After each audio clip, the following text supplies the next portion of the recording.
Ел жаңалықтарына ораламыз. Арқалықта көп қабатты үй пайдалануға берілді. 69 пәтерлі баспананың басым бөлігі әлеуметтік сала қызметкерлеріне бұйырды. Жеке пәтер кілтіне ие болғандардың арасында мүмкіндіктері шектеулі жандар мен жетім балалар да бар.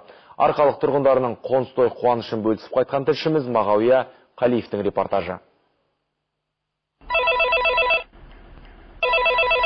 Светлана Ольховская бірінші топтағы мүгедек. 15 жылдан астам уақыт әр жерде пәтер жалдап, тұрғын үй тауқыметін тартып келген. 4 жыл бұрын кезекке тұрған екен. Енді міне арманы орындалып, жеке баспанаға ие болды. Өте жайлы баспана, жылы болар деп ойлаймын. Бәрі ыңғайлы, бәрі тамаша. Енді өзім кіріп шыға аламын. Мүгедектерге арналған арнайы жолы бар. Осындай жағдай жасаған елімізге рахмет. Бұл үйдің қаңырап бос тұрғанына 10 жылдан асыпты. Қалпына келтіру жұмыстары жаз мезгілі басталып, 5-6 айдың ішінде жаңа күйген.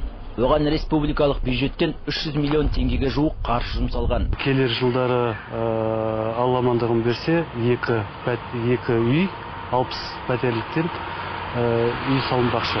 Ол қазіргі уақытта негізгі мынау есептеу құжаттары дайындалуда. Арқалықта көп қабатты тұрғын үйлерді қалпына келтіру жұмыстары 2008 жылы басталды. Осы аралықта 3 жатақхана және 3 балабақша, 5 тұрғын үй пайдалануға берілді. Қалада көші-қон ахуалы тұрақталған. 70 мыңға дейін жуық инфраструктурасы болса, бұрын халықтың тұратындай. Бүгін күні 27 мың, 30 мыңға жуық халық өзінің миграциялық ахуалы өзінің қалпына келді.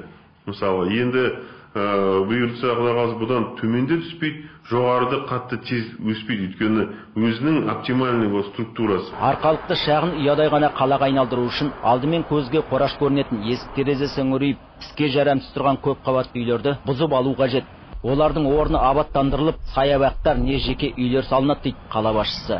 Мағауия Қалиев, Сергей Трахтенберг, хабар агенттігі, Қостанай облысынан.